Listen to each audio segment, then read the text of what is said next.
Welcome to Battle of the Bonds, the ultimate hands-on test of dental adhesive bond strength. Since you rely on dental adhesives as an important part of your clinical work every day, you naturally want to know how your adhesive compares to others out there. To answer that question, dentists from the United States, Europe, and Brazil agreed to test their current adhesives in the Battle of the Bonds. In 33 hands-on events, 658 dentists collectively put the pressure on their adhesives to compete against the universal contender, Scotchbond Universal Adhesive. Altogether, 13 leading dental adhesives were put to the test.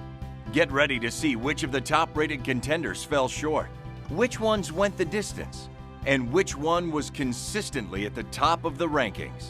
But first, here's a brief look at the test that was used. Dentists were given 2 lab-prepared test specimens of bovine teeth embedded in an acrylic cylinder and ground flat to expose the dentin, one for testing their current adhesive, and one to test Scotchbond Universal Adhesive. To create the test samples, dentists first applied the adhesives to the exposed dentin surface, following the manufacturer's instructions for use. With Scotchbond Universal Adhesive, the dentin surface may or may not have been etched with phosphoric acid, depending on the dentist's preference. Scotchbond Universal Adhesive was then applied with a brush using a scrubbing motion for 20 seconds to assure uniform distribution across the surface and penetration down into the dentin. It was gently air-dried for 5 seconds to evaporate the solvents and produce a uniform film. Then it was light-cured for 10 seconds. Next, a mold was centrally placed on the cured adhesive and fixed into place with a clamp. A hole in the mold was filled and packed down to create good contact with the adhesive and tooth surface. Any excess material was removed. The composite was then light cured.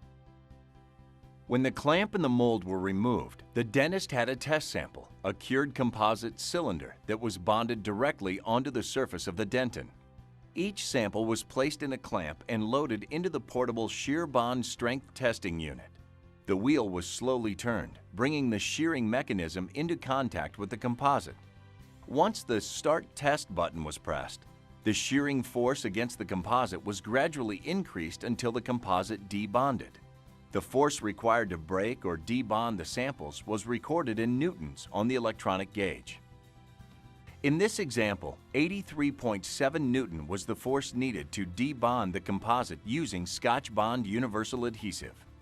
The final step was to convert the Newton measurement into megapascals, or MPa, which is the measurement of shear bond strength. To do that, the force, or newtons, was divided by the surface area of the composite cylinder, or mm squared. The resulting number equals the value in megapascals, or MPa. In the Battle of the Bonds, 658 dentists put their adhesive up against Scotchbond Universal Adhesive, round after round. And when the final bell was rung, Scotchbond Universal Adhesive was proven to be as strong or stronger than the other 12 leading dental adhesives tested. Whether it was used in the self-etch mode or the etched mode to dentin, it's the truly versatile adhesive that can be used with any technique, used for virtually any indication and on any surface, allowing dentists to simplify the dental bonding procedure without compromise. For more information on Scotchbond Universal Adhesive, visit 3msb.com.